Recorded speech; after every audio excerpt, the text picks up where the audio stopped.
Since we last spoke, some things have changed around this household. I got engaged, then I got married. It's good.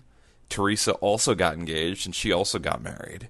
It really delayed episode 99, which is now officially happening, episode 99 of Coast2Coast Pinball. We'll talk all about it. Let's go.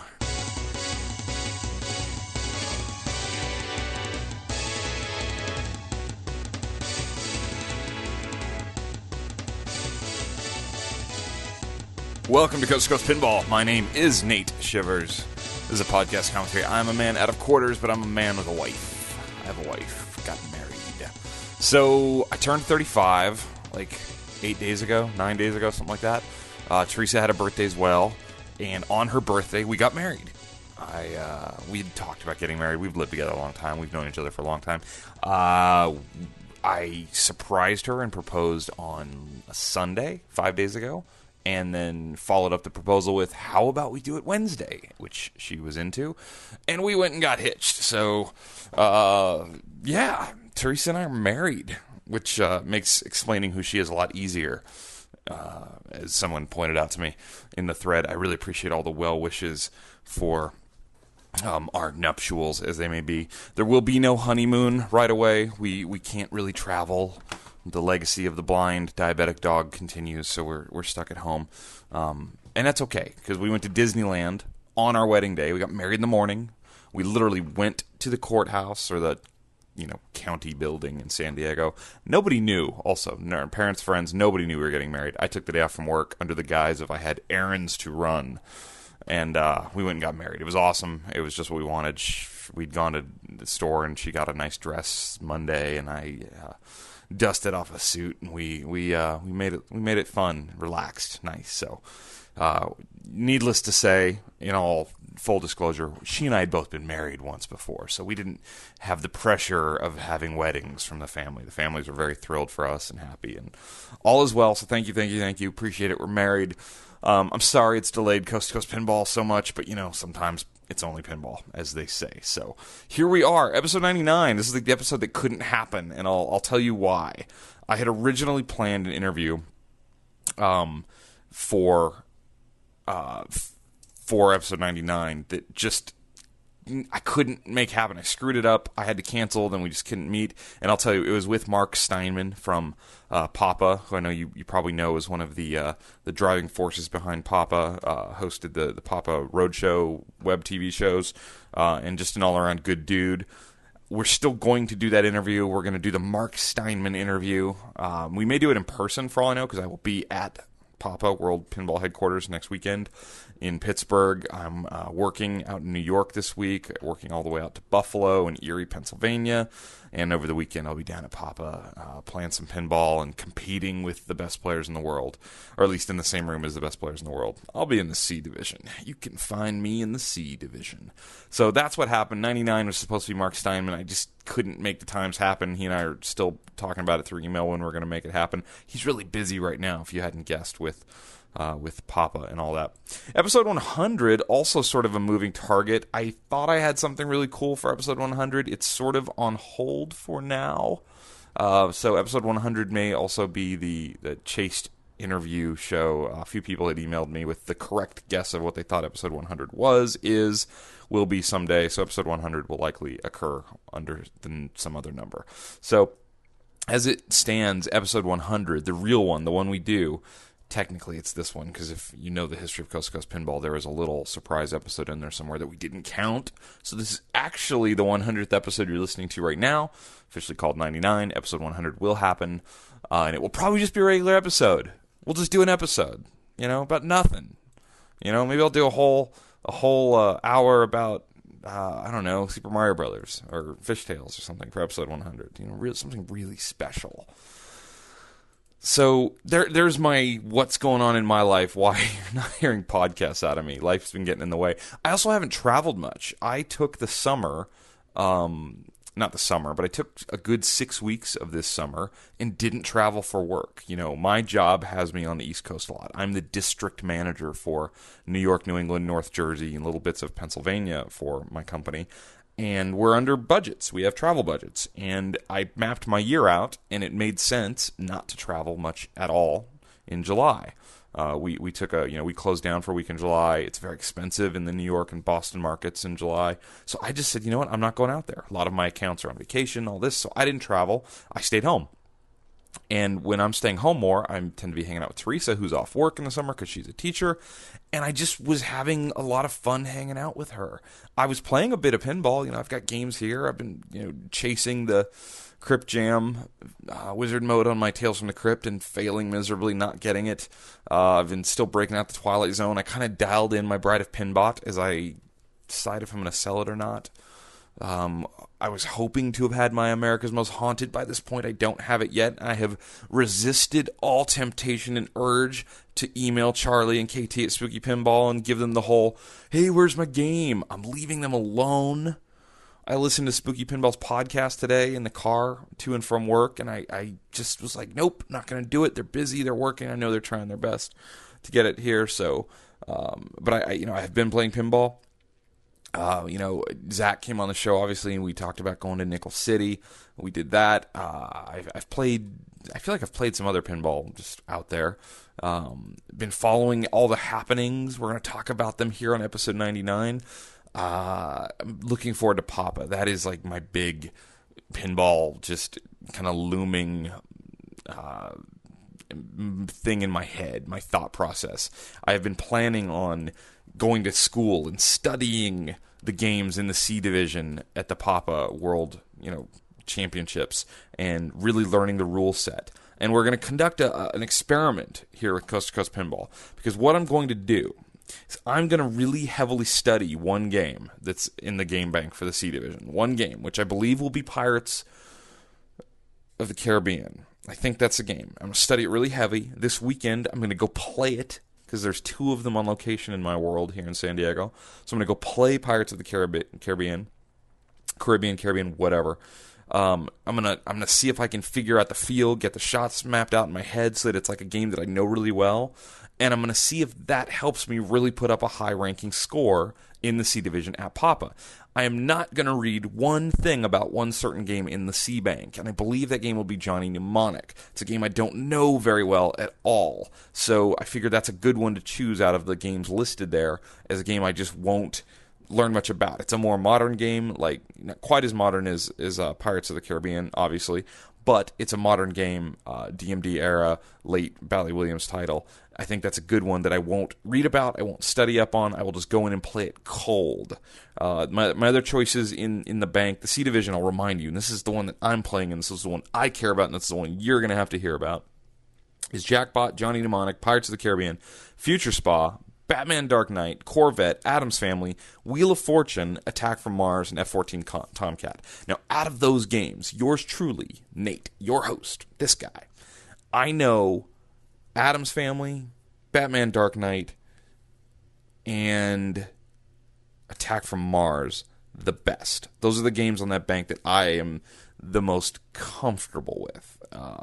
The games I know the least, like I said, Johnny Mnemonic, I don't know that game very well. I've only played it a few times.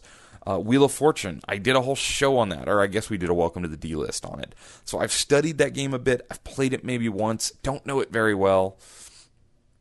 And I gotta tell you, I've played Corvette a bunch of times. I have no clue about the rules of Corvette. So I'll probably do some studying up on Corvette, refresh my memory on the rules, Batman Dark Knight, maybe watch some video on that.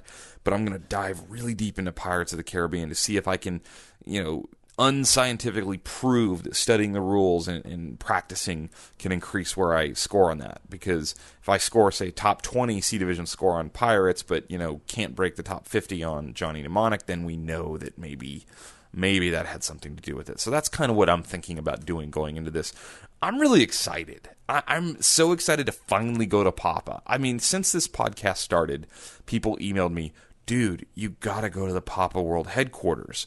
You have to see it. And I'm like, yeah, I know, but it's in Pittsburgh, and it's only open twice a year. So you gotta be in Pittsburgh on one of those 2 times a year. It's 30,000 feet of pinball. I mean, that's huge. They have more than 450 pinball machines. I think they have some video games in there too, but I don't care about that. very, very excited to go through and play as many of those games as I possibly can. I plan on doing, obviously, podcasts from the show. Don from the Pinball Podcast, of Don and Jeff's The Pinball Podcast, will be there, which I think is sort of like a meeting of two worlds. Two worlds collide. Coast to Coast Pinball and the Pinball Podcast join in one spot. And there might be earthquakes and thunder and lightning because of it. Or there might not be. But that's very cool. So I can finally meet, Don from the Pinball Podcast. And he can smoke me in pinball, I'm sure. But I've invited him to come on to the show, to come on to Coast to Coast Pinball, to co-host an episode with me. Maybe he'll co-host multiple episodes with me. I don't know. But that's going to happen. We're going to do that. That's going to be fun. We're going to choose games from Papa that I've never played before and talk about them. We're going to welcome games to the D-list because they have games that need to be on the D-list there. We're going to interview players and people who are taking part in Papa 17. This is the last year that Papa 17 will be the summertime Big Papa event. They're changing things as they bring out the new Replay FX convention that we talked about an episode or two back, and so this is kind of like a time of change of sorts. So Papa 18 next year will be in March. And Pinburg will be shifted to the summer, so it's different. It'll be interesting. It'll be cool.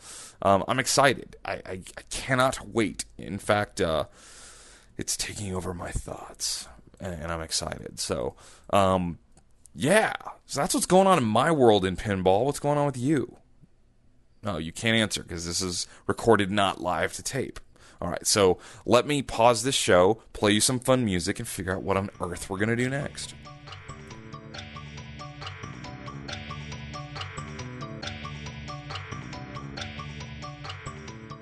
Forum static.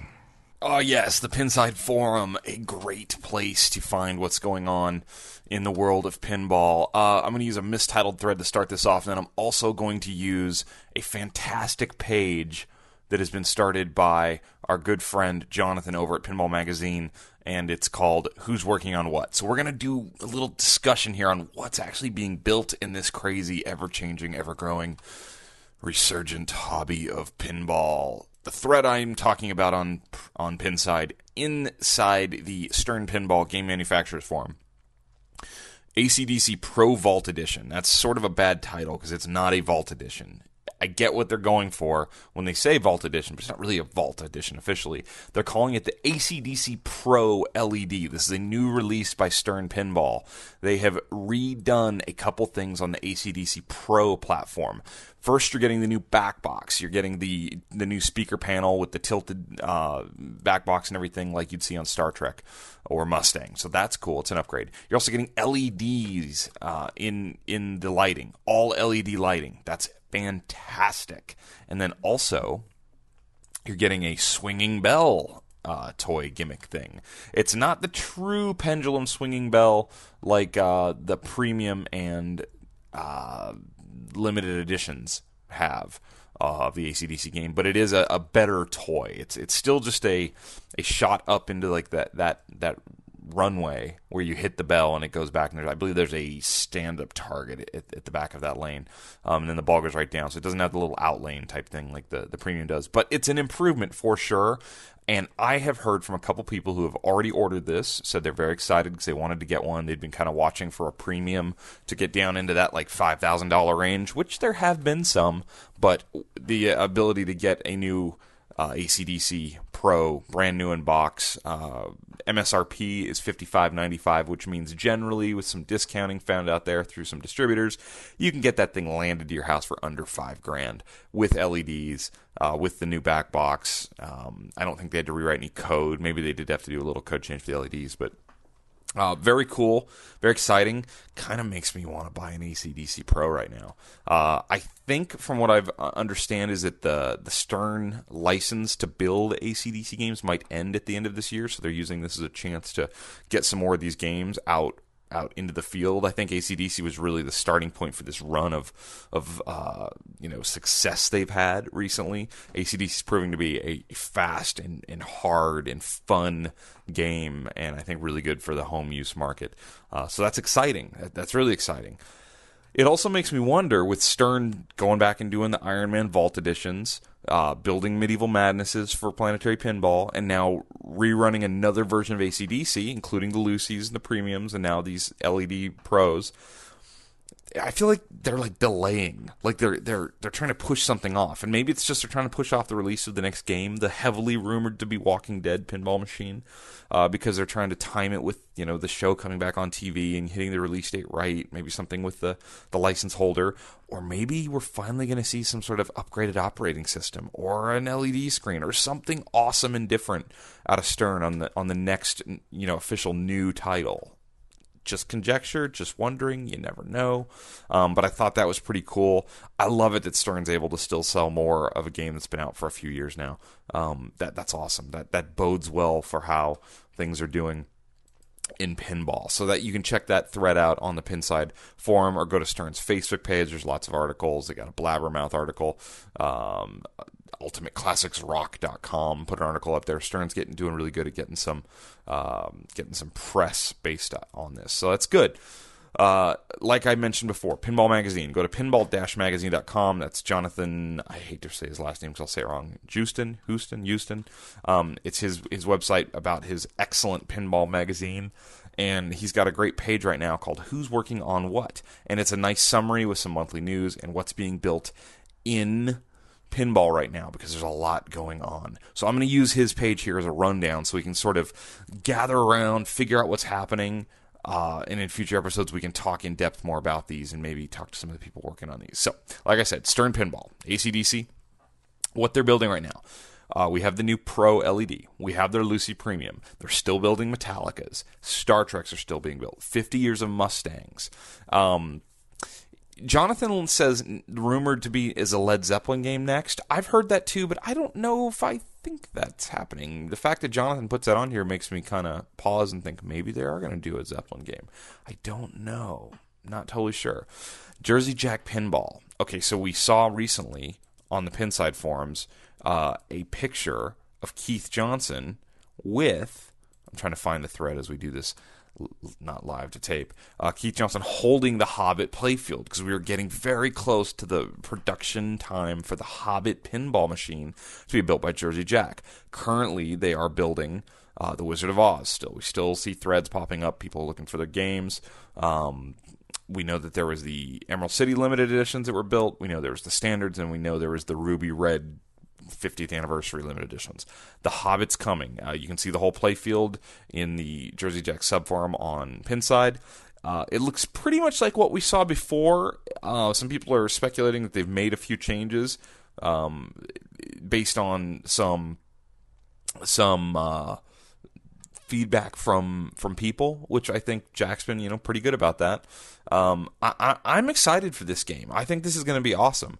I think that it probably would have been a good idea from a company standpoint for them not to let everyone know that there's another game right behind it that Pat Lawler's designing. I think that was probably a bad move, because you may have some people who would have been in on Hobbit and now may not like the art so much or not love the theme so much, and they pause and they wait and they don't buy this game because they want to see what Pat Lawler's going to do with Jack. That's possible. But looking at this playfield, it's cool. A lot of sky. Like, when I look at this thing, that's what I think of, is there's sky with the dragon flying above the mountain. And so in the center of the playfield with the pop-up guys in the lower third is sky beyond the mountain. We still haven't seen what Smag is going to look like. Totally don't know. I would love to see this game at Expo. I don't know if that's happening. I've not seen that confirmed anywhere. But that's interesting. I'm excited about this game. I think the layout looks like it's going to be a lot of fun. We've got some drop targets. We've got some pop-up toys. We've got a big orbit shot. I'm excited. I think it's going to be cool. I have a feeling that the modes and the rule set's going to be awesome on The Hobbit. So that's what's going on there. Jersey Jack also will be building, as noted on Jonathan's article here, the second Skit-B title, Experts of Dangerous, which is listed below here. Spooky Pinball. They're building my America's Most Haunted game soon, I hope, at some point. Pinball Zombies from Beyond the Grave will follow. I think it'll be an interesting expo to see what Charlie and company bring. I'm sure there will be America's Most Haunted games there. Will there be a Pinball Zombies from Beyond the Grave at the show? Will it be the same basic game we saw at the Midwest Gaming Classic? Will it be an updated version with new art, new ideas, some changes to the playfield? I don't know. I'm not sure. It'll be fun to watch how much kind of evolves to this game, since we saw that very early prototype build that Charlie brought and had some, pretty heavy criticism on things like the art package, and some really, I think, excited people about the crazy take on the layout with all the kind of, openness and different slingshots and sort of a retro feel with a wide open randomness to it. That some really liked. I really liked it, thought it was cool. I've heard some people worried that it might not be ideal for a home game where there needs to be more to actually shoot at. So that's kind of been on my mind, is what does this game look like next time we see it, and will we see it this year or not? Dutch Pinball. So obviously they did the Machine Bride of Pinbot 2.0 kit that I don't know, is that actually shipping? Can anybody confirm that to me, please? Bride of Pinbot 2.0. I've had many people ask me if I was going to be taking part in that or not. And as of right now, I do not plan on buying that, just because I may sell my Bride of Pinbot, I guess. I'm actually going to DutchPinball.com right now to see what the official word on Bride of Pinbot 2.0. Yeah, it is available now, but then it says pre-order now. I know that the DMD stuff is so good on that, and it still says pre-order now to get in on the first batch. So as far as I know, that has not shipped yet. So we'll keep an eye out there, but I don't believe that the Bride of Pinbot 2.0 kit has shipped. Obviously, The Big Lebowski is the first full title from Dutch Pinball, and we've seen some really cool hints at the artwork in the cabinet, what that's going to look like. So very excited about that. I think Dutch Pinball could be a big player in this industry over the next 2 to 5 years. I really think that's possible. I think you've got smart, driven people with a really good eye for design. So it's very cool. Zidware, which is John Papaduke's company.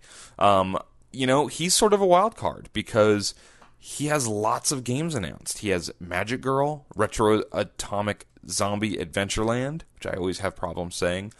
And then there's an Alice in Wonderland game also in production. And these are games that people are in on, have money on, and there's contracts signed on these, and we haven't seen any yet. So a lot of people are wondering, when will we see one of these games? What will John have for us this fall at Expo? I hope to speak to John more soon. And find out for you and what's going on with obviously one of the most talked about designers in pinball history and what he could do on his own. We're going to see some of that. I know that I've had a couple people who are in on one or more of his games email me and tell me that I'm going to be amazed when I see what's coming. So that's very exciting. It was too bad about the whole thing with KISS and the prototype that was not to be, and that Stern pursued the KISS license afterwards. So anyway, Planetary Pinball, obviously, Medieval Madness, those should be soon. I think we're getting closer. I can't tell you exactly when we're going to see Medieval Madnesses, but I know we're getting close. I have actually reached out to Rick and asked Rick if he would be interested in coming on the show, to which he said yes. He said he does know of my show, so Planetary Pinball is aware of Coast2Coast Pinball, because he said he needs to make sure I get my facts straight. So I applaud that. Please fact check me all you want. I can use that from time to time. So there's been a lot of talk about trim color. I think that has been kind of beaten into the ground. I think Rick shocked and surprised some people when he announced that there would not be coin mechs put into the game. That has turned into a 13-page thread on its own on Pinside. I currently don't know where we ended up on that. I know that at one point the idea was, if you really want coin mechs, I'll sell you coin mechs very cheap. It's not that big of a deal. I think they didn't want to put CoinMechs in because a lot of people weren't going to use them. It was going into home use environments for the majority of people. And then also, I think there was the issue of different countries, what CoinMechs, et cetera, et cetera, et cetera. So, CoinMech or not, that's not that big of a deal, really. It was funny because I got in on Medieval Madness really early on because I was super excited. I wanted Medieval Madness. And I got to tell you, I really still kind of want a Medieval Madness remake. I do. I don't want to pay $9,000 for it. That's kind of where I'm kind of caught, and that's why I backed out and did get my deposit back from Rick really early on. This happened a long time ago. So I got an email from one of the guys at Planetary Pinball asking about what trim option I wanted on my game, and I had to reply to him, "Hey, buddy, I'm not in on it anymore." So I thought that was kind of interesting. And I know some people have posted that they've been asked for the rest of their money, et cetera, et cetera, et cetera. So interesting to see when these games ship. I hope that they come out soon. I hope that we start seeing them land. I don't know. I hope to talk to Rick. That's really what I want. I want to talk to Rick about it because I think that's really where all the info should come from on that, because I don't want to speak out of turn on that. So we'll get Rick on the show eventually and talk about that. Very excited for that. Also, running down this list of what's being built. So Skip V Pinball, Predator, waiting to see those. Very close to being manufactured. It's a sourced out job on that one. And the team is now working on the new game, Experts of Dangerous, which we talked about a couple episodes back, based on characters from the Mythbusters TV show, based on the crash test dummies rising up to come back and get you. They're going to get you. And Jersey Jack Pinball will be building the Experts of Dangerous games for Skippy Pinball. So that's good. Good and other games coming. Like I said before, a little commentary on that theme. I don't think that theme is going to sell many games, but obviously if the game is a hit and the gameplay is awesome and it works, then the game can sell. So the impetus is now definitely on Skip B to get the game up and going. Multimorphic Pinball is building Lexi Lightspeed Galaxy Girl and Cosmic Kart Racing. That is their first release. That is on the P3 platform. This is a large LCD screen-based pinball machine where they can track the ball. They have a modular setup where you can actually swap games out by using a modular back third of the game. Pretty exciting. It's pushing pinball completely forward. Open source platform. A lot of stuff going on with that. Jerry has done some interviews. Jerry, who's the head of Multimorphic, on a couple podcasts in the last few months. They're out there for you on Spooky, and I believe also somewhere else, maybe Game Room Junkies. I'm totally blanking. I'm sorry, but Jerry has done some talks out there. So go hunt those down if you're interested in that and get the in-depth insight into that. Don't know how long it'll be until we see a game. I'm thinking we're still probably a year out before these games are being shipped. Just a hunch, just a guess, but I think we'll know more coming up in Chicago at Expo. Highway Pinball seems to be the sleeper in all this to me. They showed us games really early on. We went from Cersei's Adventure to Full Throttle, so we have a race motorcycle game coming out, and they've released now trailer movies about their game, and it looks pretty awesome. It looks good. The theme is, again, it's one of those themes that I don't know that this theme is going to sell them any games, but if the gameplay is great, the game feels good, it has innovation, there's cool stuff there. If the game's great, then I think they can have some success. They're based, in another country. They're not an American-based company like many of these are. These boutique games, small build games are. So it'll be interesting to see how that works. This may be a big thing in the UK where they're based out of. I know that the video looks cool. I'm excited to see finished products. I believe they will be at Expo. Cannot wait. I wish them the best of luck. Would love to also have these guys on the show. But check out, go into Pinside, go to the manufacturers, and then there's a Highway Pinball subforum, and you can see the promo video there, which really gives you a nice pro look at what they're doing and how they're doing it. So I think everything I've seen out of them so far leads me to believe they're going to build a really nice product, and then it'll be down to whether or not the game is compelling or not. So Highway Pinball. Homepin. I don't know if we've talked a lot about Homepin. Homepin is a company based out of Australia, and I'm totally blanking on the gentleman's name who runs Homepin. I believe it's Gary, Gerry, or Jerry. I think it's Gary. And he rubbed people wrong early on with his not going to ship to the United States type of thing. But I really was kind of relieved hearing his long-form interview on the Pinheads podcast, which is the Australian-based pinball show, which is really top-notch.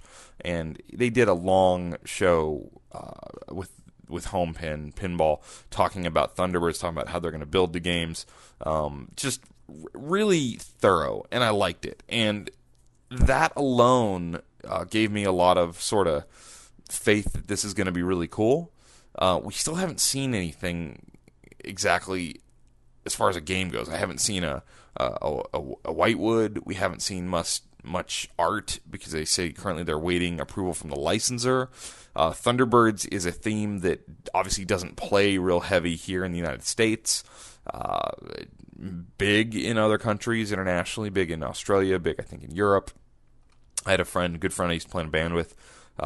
He was from England. He used to talk about Thunderbirds quite a bit. Was kind of shocked I didn't know it. So that's something we got to watch. I think that his idea to build in China is pretty... I'm actually surprised nobody's done it yet. I think that if you really know what you're doing in China and can be there for some quality control, that you could change a lot of the way we build pinball machines. Maybe build the play fields in China and ship them to where they're going to put them in cabinets and stuff. I mean, I don't know, just some ideas. So we will definitely monitor Homepin and Thunderbirds Pinball, because he spoke a lot about tons of different ideas and games and designs that are all ready to go by Homepin Pinball, and it was just more of a matter of getting the production up and running, and then that will happen. So pretty exciting for that. So we have all sorts of different continents and countries building pinball games. Quetzal Pinball. Do you guys know what Quetzal is? I believe it's a Spanish company, if I'm correct. Quetzal Pinball. And they are building a limited run of Captain Nemo themed pinball machines. And this has been in development for quite a while, at least 2 years. And they're only going to build 30 of these games as far as I know. But if you look at the art and the videos that have surfaced on this Captain Nemo game, it's very good looking. It's a very handsome game, I think. The colors and the artwork are really nice, and they line up very well to my eyes. And it's kind of that cool in between original theme and license theme, in that we all know who Captain Nemo is, but it's not something that's like a license. You can just, Captain Nemo's sort of a fictional character that you can, I guess, just do a game about. All their copyrights and whatnot are from 2012, and here we're in 2014, haven't actually seen games. They have a flyer for the game with the whole playfield artwork on there. Like I said, it's beautiful. Hoping to see this pop up as well at Expo, but I'm not sure that it will. With only 30 games being built, I don't know what the impetus would be to bring it, other than just to show it off and get some feedback and some congratulations and that sort of thing. But if you haven't had a chance to check out the Captain Nemo Pinball, by all means, go look, go take a gander at this game, because it is one of the more beautiful looking games, designs, at least from an artwork standpoint, that's out there. And I'd be very excited to see more from these guys. I don't know a lot about them, quite honestly. All right, what else we got here? Circus Maximus, talked in depth about that very recently. Circus Maximus Games are going to be building Python's Pinball Circus, which is obviously the late Python Angelo's legendary pinball circus game from the early mid-90s, I guess. We'll see. I think that's going to be one we'll be able to talk a lot about going forward. Great cause, great idea. Pricing is going to be a big deal on that. Time frame where it's being built, who's building it. I know some of the people involved, so I have lots of positive outlook on that, and definitely that's going to be a collector's piece. So excited about that. Since we last spoke, the Vonnie D Pinball Kickstarter funded. Yes. The Kickstarter that we sort of had a little bit of fun with and did our own $5 puppet video in tribute to them. This was not to make fun of them. This was in tribute to Vonnie D Pinball. They were not even close to their $100,000 goal, and then they got there. $104,050 was funded on July 25th. Interesting. I talked to Vonnie via email, asked him to come on the show. He agreed, but then didn't follow up. Kind of disappeared. I don't know if he got mad at me over the puppet thing, maybe. I am not sure what to do with this, because if you followed the threads on Pinside in their Kickstarter, there were shenanigans for sure.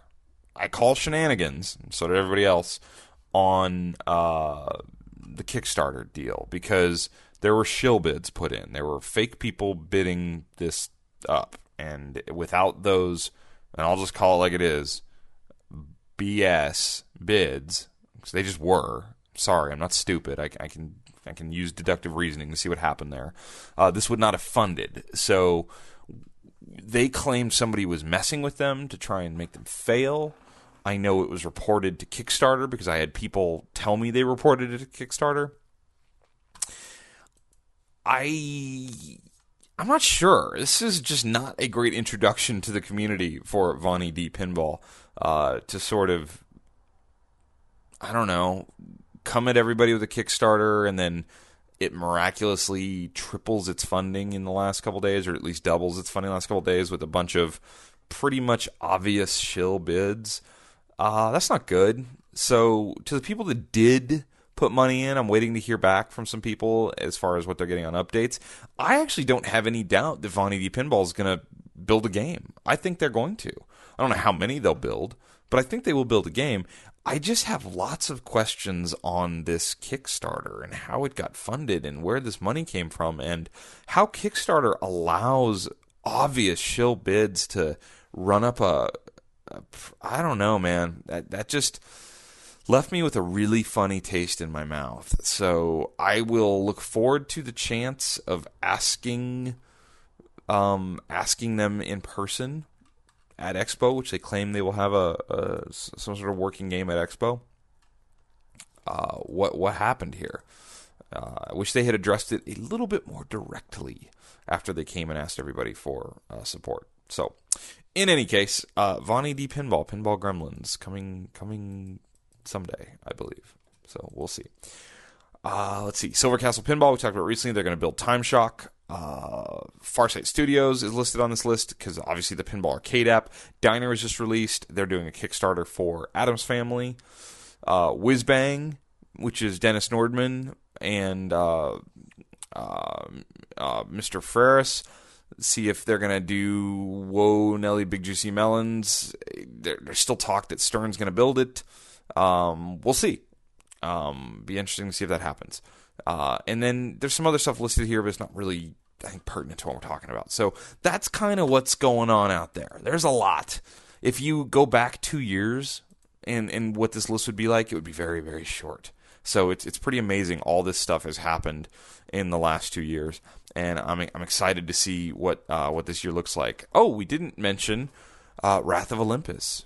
I actually think Scott over at Riot Pinball has one of the most awesome designs I've ever seen by anybody in any of pinball. I love it. I'm a huge fan. I think the theme's awesome. I think the design's awesome. Go way back in the Wayback Machine and Coast2Coast Pinball. Scott came on the show and talked all about it with us. I think that game is going to get produced. I believe that to be true. I think we'll see his working flipping game will pop up again at Expo. I know he had it in Allentown. Very excited. That's the type of game that ends up in my bedroom. Gotta tell you, or at least my game room, if not the bedroom.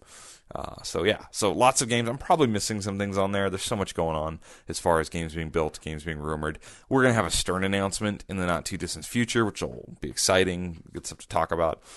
So looking forward to that. But that's kind of a nice little rundown on where we stand as far as new released games here in the summer of 2014.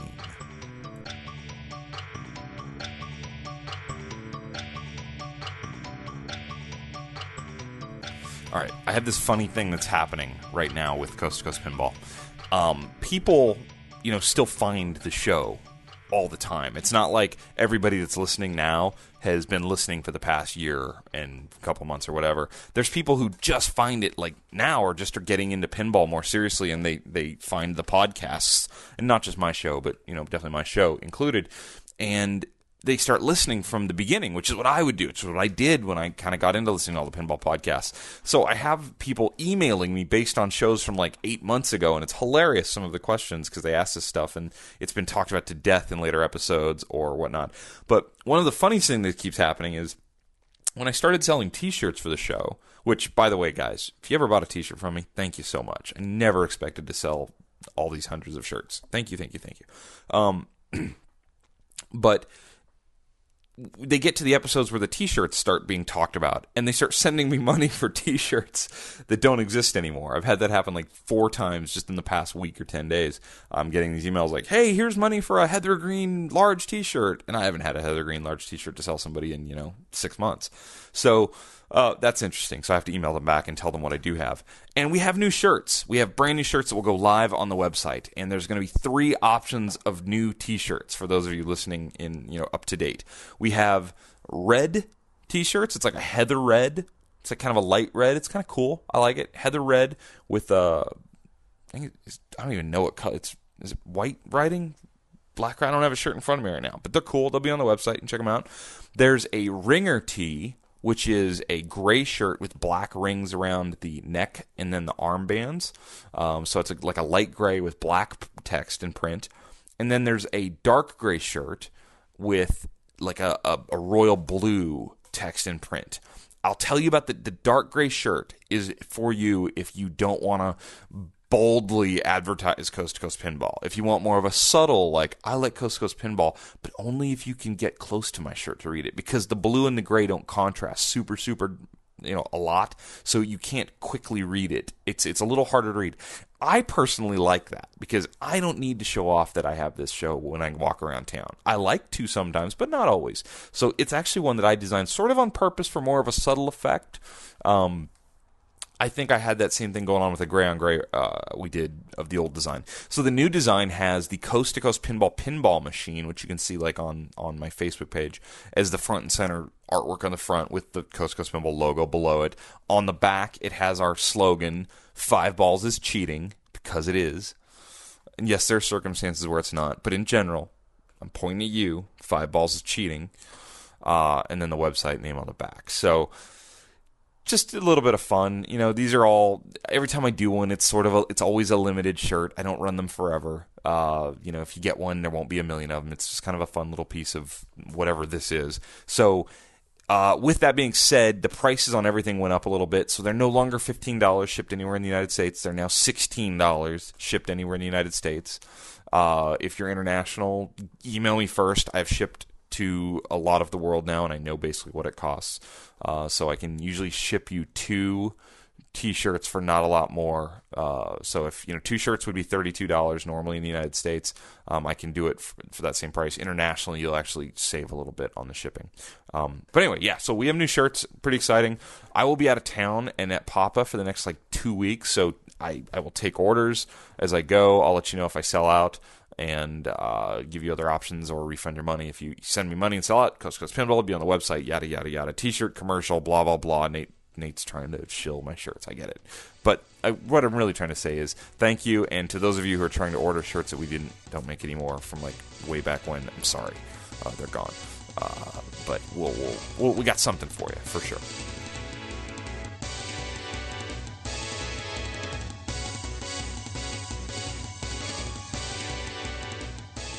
Highlights and lowlights. So 1999.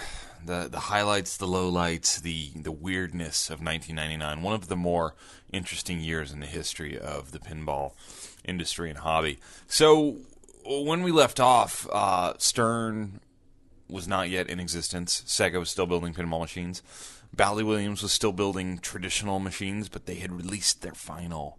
And 1999 saw what is one of the biggest, moments in pinball history, and that was the, quote, attempt to save pinball, as the documentary said, with Pinball 2000.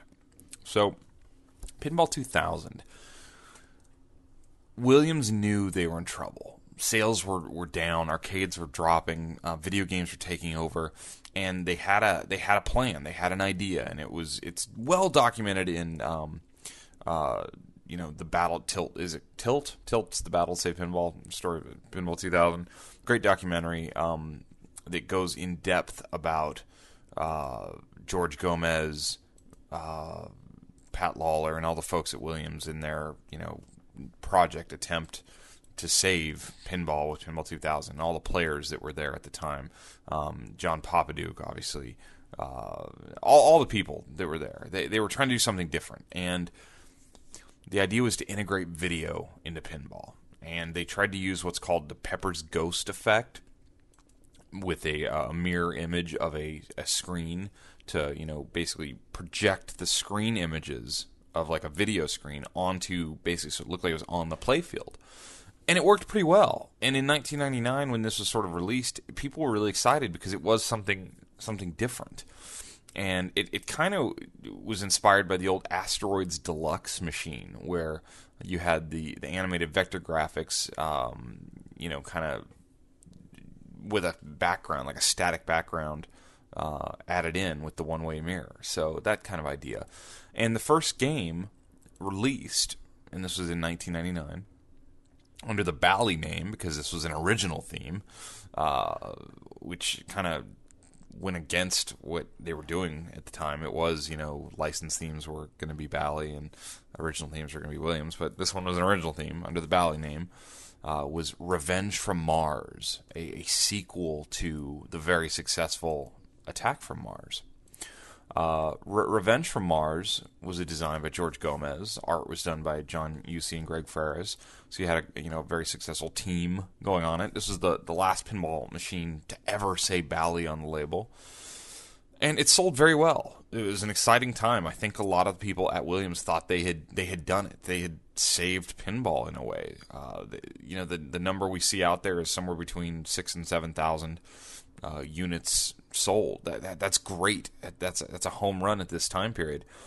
It's a cool game. I've played the game extensively over the years. It's funny. It's a top 50 game. This game still ranks, when you go look at the Pinside Top 100, is the 36th highest ranking game of all time. I think there's some people with some real sentimental memories of this game. I don't know if, to me, it's a top 50 game. A lot of people think it is. I think it's pretty repetitive. There's not a ton of shots, but it's definitely a historical piece with some cool modes, some fun things happening, and it was a good launch spot for the Pinball 2000 platform, because the idea, remember, Pinball 2000 was you're going to buy the cabinet and then be able to swap out the playfield and the board set, or at least a part of the board set, to give you a new game. It's going to be, buy one box and swap out the games as you go. They're trying to find ways to make pinball easier for operators, appeal more for operators, et cetera, et cetera, et cetera. And,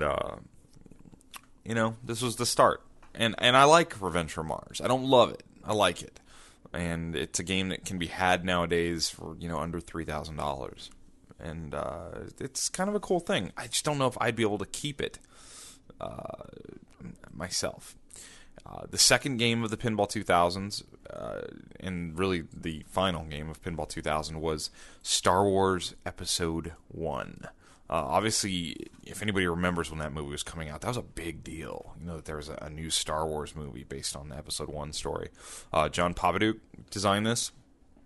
The art was the other side of the art guys at the Williams Group, Dave Mueller, Paul Barker, Kevin O'Connor. This was This was, I think you're starting to see the closing in of what was happening at Williams, because this game doesn't feel complete to me. It feels like it was rushed. It feels like it just isn't fully fleshed out, unfortunately. I don't like the game. I hate to be that cold and hard on it. I just don't like the game. I never have. It hasn't held up as well as Revenge from Mars did. They built a slightly smaller production run of this one. I think 5,100 is the number I've seen out there. Currently on the Pinside Top 100, it ranks at 152, so it's definitely not as highly thought of. It just doesn't have the depth, doesn't have the shots, not really good flow. The graphic integration isn't great, and honestly, I didn't like the movie, Episode 1. I don't like the theme. Jar Jar Binks annoyed everybody. It's definitely like a time capsule to me, this game, and really unfortunate. As the story goes, there were more games coming. Down the road, we were going to see Playboy was going to be next. They were going to go for more of the adult theme idea. Playboy had been done before in pinball, and they were going to try it again. And then there's the much talked about Wizard Blocks, which was going to be the Pat Lawler Pinball 2000 game. And there's actually playfield artwork out there for that. There's Whitewoods out there for that. I believe Operational, somebody has it. So, you'll see older threads pop up here and now, maybe somebody trying to finish Wizard Blocks. But I don't know. I think Pinball 2000 in that technology, that time has passed. This was 15 years ago. And as cutting edge as it was 15 years ago, when I go play these games now, and where I play them generally is when I'm in Asbury Park, New Jersey, the Silver Ball Museum. They have both of them there. Do they have both of them there? Maybe I'm wrong on that. They don't have both of them there. They only have Revenge from Mars, but I believe Episode 1 is at the Pinball Wizard Arcade in Pelham, New Hampshire. As cutting edge as it was, it's just not now. Now it actually looks very, very dated. The graphics are very, very dated.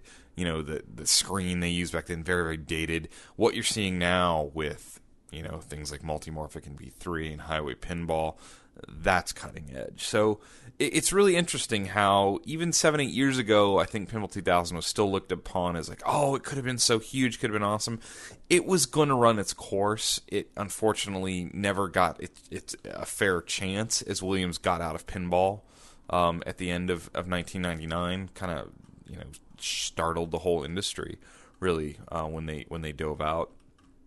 And it's an interesting story. I would definitely recommend, if you haven't watched Tilt before, to go do that, because it's a pretty, I don't know, it's a pretty great story if you're into this hobby.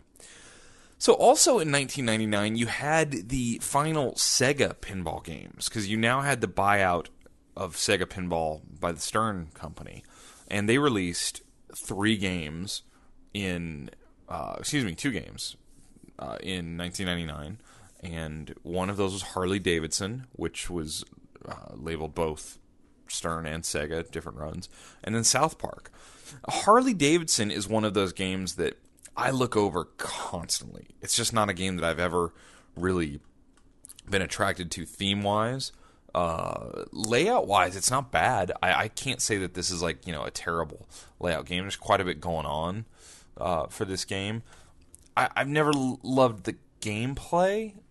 I guess, they have some licensed music. I know Born to Be Wild is on there, and I think there's another game, maybe Bad to the Bone. I think the George Thorogood song is also on there. It's kind of it's that Sega feel, that Sega artwork. I don't know. I see them from time to time out there. I always play them. They've rerun it before. I'm not into the motorcycle thing myself, so it doesn't appeal to me greatly. Definitely a looked-over game. On the Pinside top list, it ranks at 246th, so, it doesn't seem to hold up for a lot of people. And then there's South Park. South Park has got to be one of the most divisive games ever built, because there is a group of people who really like South Park. And whether it's they like the theme, they like the toys, because it does have a big Kenny on it. It has a toilet with Mr. Hanky. Maybe that's the draw in South Park. And then there's people who just hate this game. Like, hate this game. I don't like this game myself. I don't like big giant holes in the playfields of games, which South Park has the Cartman hole. Never into that. It ranks 215th on the pin side, top 100, 200, 300. They built like 3,000 of these games. I've seen conflicting numbers in the low 2,000s up into the low 3,000s, but I believe it's around 3,000. It's a game you still see out in the world because that theme will draw people in to get quarters. It's always been a fairly good earning machine as far as operators have reported, and you still see them. They're on location here in San Diego. There are South Park games out there.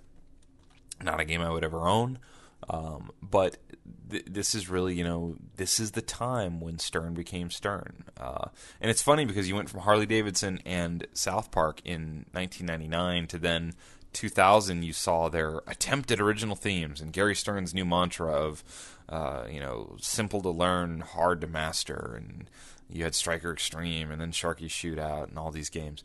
It just such a bizarre time in pinball history. I was browsing through Pinball News recently and found an article from a year later than this. It was actually the end of 2000. Pinball News was launched in the year 2000. And great website. They do some of the best in-depth reporting in our hobby. And it was very interesting, and I'd encourage you to go back and find this story. It's dated December 23rd, 2000.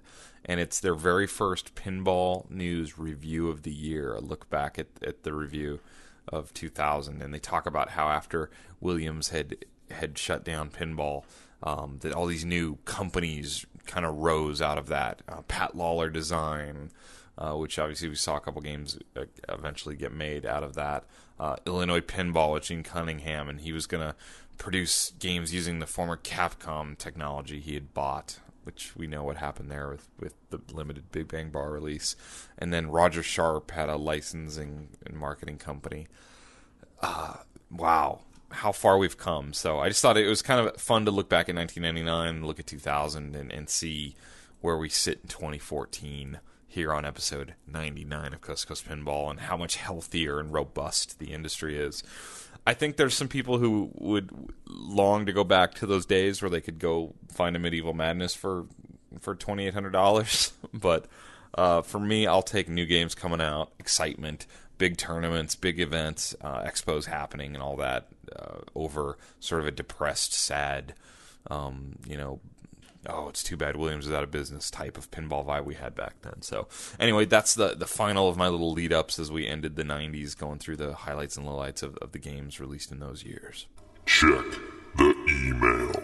I have so much email in this email box. We're going to start at the top of the email box, which I never do this, but we're going to go from top to the bottom. This email is from Tony. Tony writes me with the subject line of Pinball on a Stick. In parentheses, that's the Minnesota State Fair. Hey, Nate, hope all is well with you. Been a crazy busy summer. No kidding. We have spoke a few times on the show and over email. Anyways, I was wondering if you could do a little talk about our event from August 21st through Labor Day at the Minnesota State Fair. Pinball on a Stick is an event for fair goers. We have an awesome lineup this year, including an America's Most Haunted. Hope all's well, Tony, East Side Pinball. Yeah, I'll talk about Pinball on a Stick. There, we talked about Pinball on a Stick. No, I'm just kidding. Go to Pinball on a Stick. Actually, it's minipinballonastick.com, and you can check out their little mini website for Pinball on a Stick at the Minnesota State Fair, which happens, I believe it starts in 12 days from right now. Looking at their lineup, they're going to have Metallica, Addams Family, Attack from Mars, Bram Stoker's Dracula, Iron Man, Star Trek, X-Men, Medieval Madness, Wizard of Oz Funhouse, Whitewater, and America's Most Haunted. So if you're doing the Minnesota State Fair thing, there's pinball there for you. They will have tournament information very soon. They have a really cool 2014 Pinball on a Stick t-shirt that's coming soon. Tony, if you're listening to this, I will trade you t-shirts. If I can have one of your shirts, you can have one of mine. So get with me on that. So there you go, Tony. If you're in the St. Paul area or planning on the Minnesota State Fair, go support Pinball on a Stick. All right. I see. Here's my problem with my inbox. I have a lot of congratulations on the weddings. Let's see. Charles writes me, boom, happy birthday, Nate, and well done on Coast to Coast. I just finished episode 98, and now I've listened to all the episodes with me starting on July 4th. That's a lot of Coast to Coast Pinball in like 1 month. Tell Zach it's not too hard to catch up. He needs to do to get back on C2C, and worth it for great pinball awareness for him, them, us, and I, and everybody else. Thank you, Nate, and the lovely T. Risa for supporting pinball. So yeah, Zach. Zach and I work next to each other. We share a wall. He and I have a cubicle wall we share when we're both in the office. And Zach really enjoyed coming on the show. I hope he can come on again down the road and bring his different viewpoint of pinball. And today he actually said to me, I worked today. He goes, man, after I did the show, I just realized how badly I need a pinball machine at home. So the bug is there. He's got to do it. He's got to do it.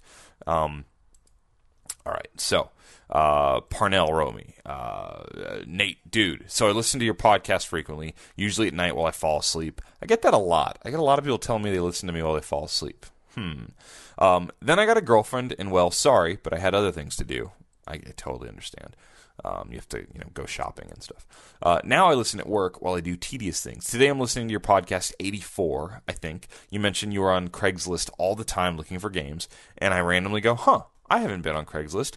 Jump on. Boom. 20 minutes ago, black hole, super cheap. My adrenaline shot through the roof. Called it and left work to go snag it. I haven't even booted it up yet, but I thought it was funny and wanted to thank you. Thank your past self for helping me. I hope to meet you in person at the Midwest Gaming Classic 2015. Thanks, Parnell. Dude, congrats. That's a great story. He jumped on Craigslist a couple days ago and bought himself a black hole. That's an awesome game. It's a cool game, and I would own a black hole if I had a lot of room. It's a big game. It's neat. It's very, very unique. And yeah, I loosely plan on being at the Midwest Gaming Classic 2015. If I'm still able to get out there, I will try and be there for sure. I had a great time this year. So thank you for the kind words, Parnell. Congrats on your black hole. I hope it booted up for you. Well, all right, we don't need to read that on here. Don't need to read that. All right, Robert emailed me. You may appreciate this eBay posting. Perhaps this could be a start of your podcast discussing EM games every now and then. Old Chicago is an EM game, Bally 1976, but the condition description here is clearly a cut and paste from a description from a modern game. And Robert lists me an Old Chicago eBay ad. And it says, Old Chicago Pinball Bally 1975, nice condition, free shipping. Buy it now, $2,995.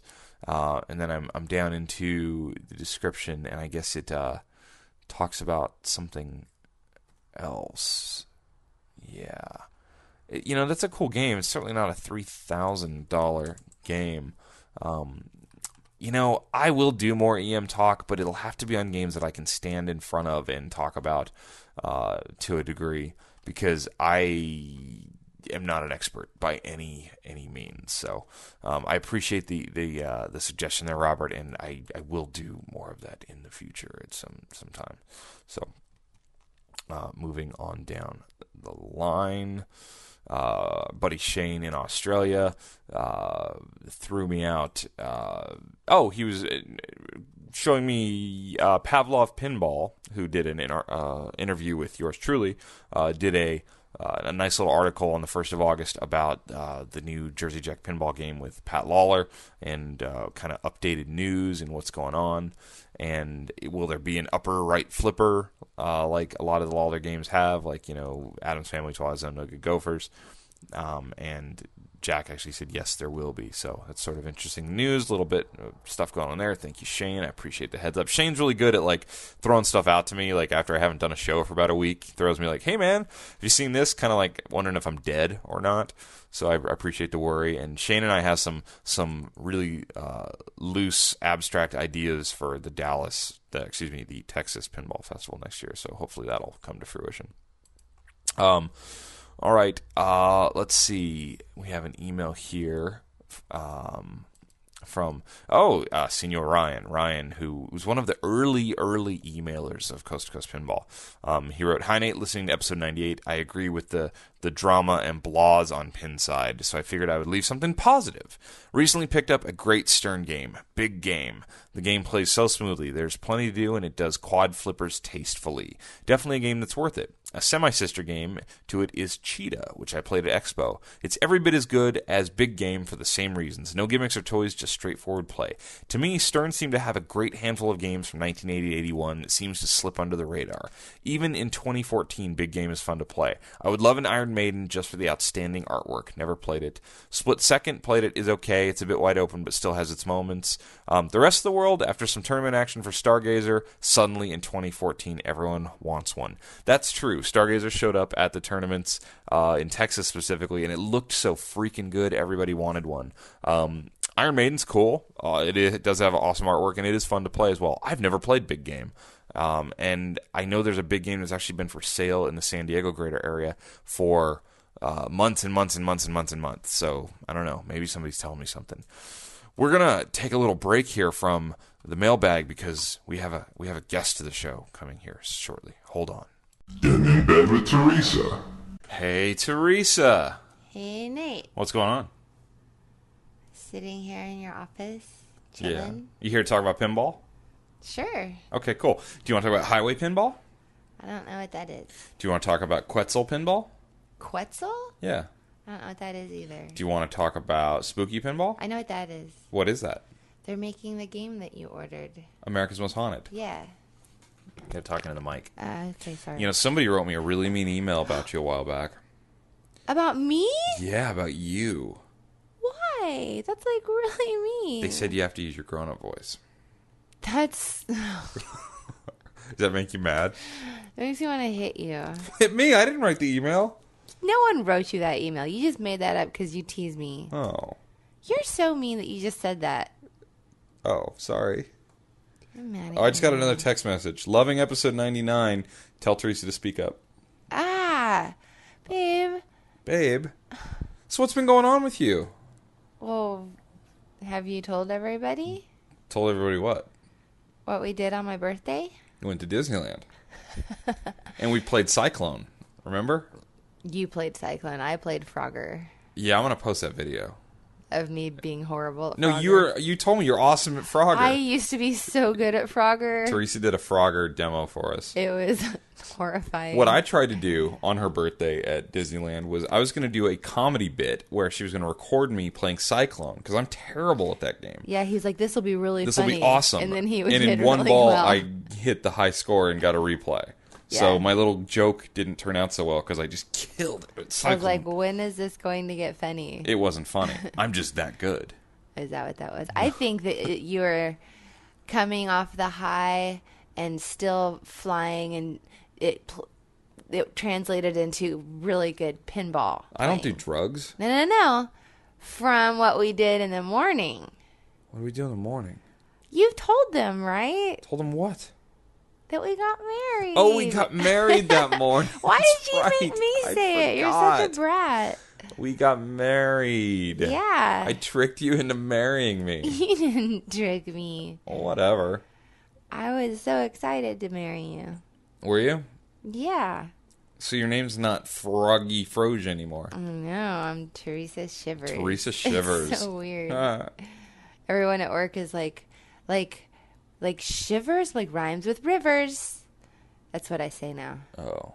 I already thought of how I would help people out. I told you this earlier, but I'll repeat it for the show. Welcome to the world of being called Shivers. Welcome to the Seriously. world of people putting a C in your name that doesn't exist. What's the Welcome thing? to the world of people going, shiver me timbers. I hate that laugh. Don't do that laugh. I hate it, Peter Griffin. Shivers. Stop. Timbers. Are you cold? No, but like with students, of course, I'm always trying to think of ways to explain how it's pronounced. And I'm like, okay, it rhymes with giver and river and liver and quiver. But it's like phonetically, it's supposed to be a short I. So I don't get why people try to make it Shiver. It's because of Maria Shriver. I blame her. And her weird pointy jaw. Should be Shriver. Is she still with what's his butt? No. Arnold Schwarzenegger? I don't think so. Talk about a name you could mess up a lot. There's a guy in a pinball machine. 2 of them, in fact. Terminator and what? Terminator 3. Terminator 2 and Terminator 3. Oh, they did one for They both did. those Williams movies? did Terminator 2, which was like the first DMD game. It's like a big deal. Yeah, there's and a then bunch of time Stern between did there. Terminator 3. Which was such a horrible movie. And the games, and it's kind of funny because they sort of like copped the layout of Terminator 2 and redid it for Terminator 3 and tried to like do an updated, awesome version. It's okay. The movie was terrible, yeah. But It was a disappointing Terminator 5's movie. coming out. Do you know that? Are they still going to use what's his butt? I don't know. I can't think of his name because I'm so weirdly Christian tired. Bale? Yeah. I don't know. I'm not He sure. was so good as He was John great. Connor. I just don't know. So Right on. we need a Terminator 5 pinball machine, though, don't we? Hold on. Those other 2 pinball things that you said before, did you make those up or are those real? No, that's real. It's a British company and a Spanish company. Highways. Highway's making a motorcycle race game. I've shown you that. They have a little screen in the playfield. Oh, you did show that. I've shown you that. Okay. And then Quetzal is making Captain Nemo, which is just awesome. Pretty awesome, yeah. Very limited run, though. It's only like 30 pieces. Quetzal. Quetzal. Like pretzel. Sort of. But Like- Spanish, so I know. I'm like, I don't know how that works. well, that's fun. Well, what's happening in your podcast? What are you talking about? Well, what you can do is you can go to your iPhone and you can download episode 99 and you'll know exactly what's happening in the podcast. no, but I mean, like, I'm not going to recap the podcast for you. is there anything you want me to answer? Podcast, like pinball questions, like we do sometimes? Oh, I don't know. How many more pinball machines can we fit in this place? Well, you need to sell Bride of Pinbot. I need to, huh? Wait, now that I have officially become, I'm your bride, You're You my can- bride of Coast to Coast Pinball. I can replace her, as lovely as she is, and she can go away, and then you can get rid of the really cool looking, what's it called in there? Whatever. What? What's the pinball machine? In Skylab. Yeah, it's so cool looking, but you never touch it. She can't even He's saying something right now. getting rid of any games. I don't sell games. Not happening. She thinks just because I married her, she gets to now sell my games. I won't let it happen. What? I'm just saying, then you could buy 2 Married more. for 3 days, and she's trying to sell the games. God Wow. What? You're talking about something about, like, I think I can now make you sell games because we're What are married. you talking about? I don't care what you do with your games. I'm just giving you the suggestion. Don't believe her. And it's not even Don't my believe suggestion. her. Quit whispering. What? Huh? This is what you say out loud all of the time. What do I say out loud? That you're wonderful and beautiful, and I love how great you are with my pinball hobby? Okay, if you put your hand over your mic again, I'm going to throw something at you. She's getting mean. Shut up. So mean. Help me. Oh, yeah, help you. What? I didn't say help me. I'm just saying that's what you should do. Stop it. No, I'm not kidding. Stop it. Watch out, Crypt Keeper. Oh, yeah. No, I know that's a really fun game, even though it's totally creepy and gross looking. We got to end this episode, Teresa. We've Oh. gone on too long. We're at an hour. We did an hour. You've been blabbing in here for. Well, 'cause I haven't done a show in 2 weeks almost. I'm just teasing I'm busy you. marrying your pretty butt. That was sweet. Sorta. Just kidding. Well, after the whatever you whispered in your microphone, I got to take what I can get. Take my games from me. What? What? Nothing. What'd you say? You want an attack from Mars for your wedding gift? Sure. I'll work on it. You got me tickets to Paul McCartney. I did get you tickets to Paul McCartney. That's a pretty good gift. This isn't Coast to Coast gifting with Teresa. Stop it. He started it. Whatever. All right, we got to go. We got to Okay. wrap this episode up. Have they ever done a dog walk pinball machine? A dog walking the dog? No, but they did Bad Cats. Why don't they do dog walking? And like you get points for scooping the poo and avoiding the aggressive dog and being nice to the little dog. And if your dog is blind and he does a good job on his walk. I'll call Skitby tomorrow and get them on that. See if that could be their third game. I'm just telling you, of all the random themes I've seen, it's just as random as this. And everyone loves their dog. Okay, Teresa, I got something for you. Would you like to see the Hobbit playfield?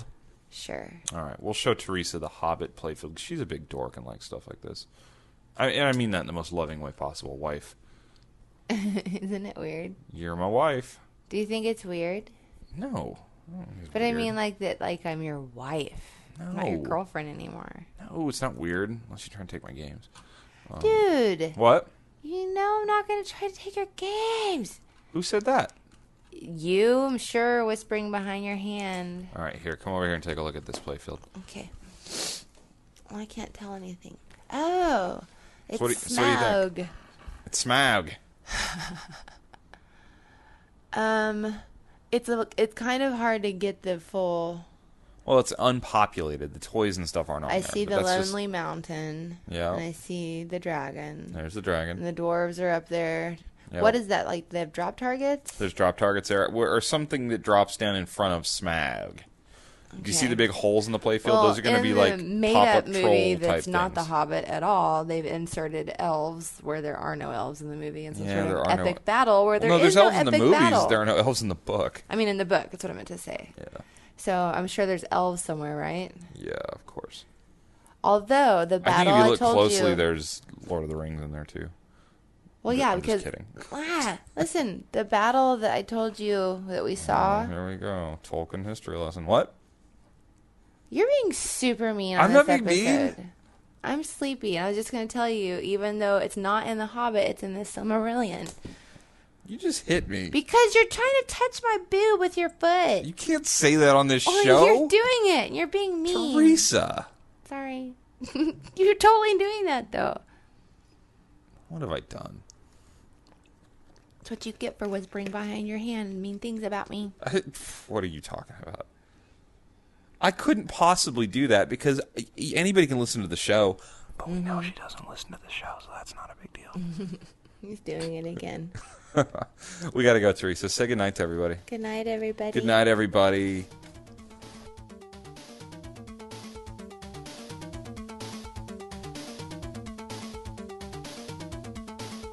And that is episode 99 of Coast to Coast Pinball. Thank you for listening. Appreciate it. And looking forward to Papa. If you're going to be at Papa, be sure and find me and say hello. And maybe you can come on the show. We can do some live recordings from the floor of Papa. You can tell me how you're doing. So wish me luck. I'll probably talk to you before then. I'm headed out to New York on Monday.